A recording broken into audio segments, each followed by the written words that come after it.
daripada tim Merapi Aceh Timur membantu menyalurkan bantuan untuk korban banjir di Kecamatan Sungai Raya. Dan ini berada di Kampung Bukit Rin, Kampung Bukit Rin, Kecamatan Sungai Raya, Kabupaten Aceh Timur.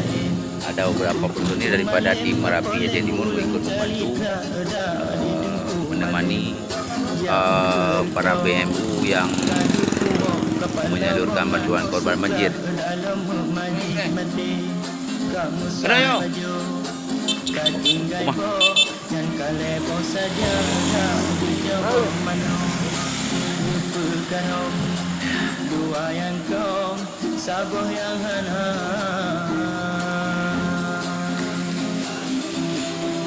kira-kira na tujuh puluh tempuh sidro kejap parisa urut kelima Bapak Sekjam Kecamatan Sungai Raya, beliau pengurus ketua DPW BMU Aceh Timur Sungai Raya. Nah, ini bendahara DPD beserta ketua DPW Belah Kota Merapi Aceh Timur, Eko Julu Tenggo,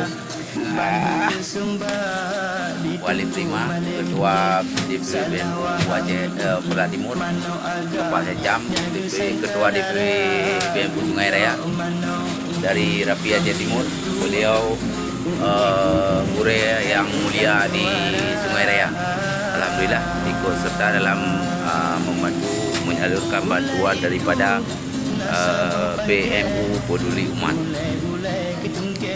Itu daripada tim Merapi Aceh Timur, Mandau.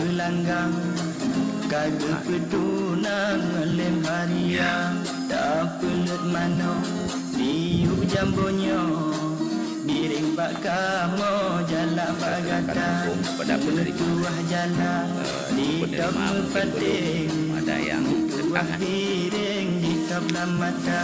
Menyokat kata ban kuyu dike kata bau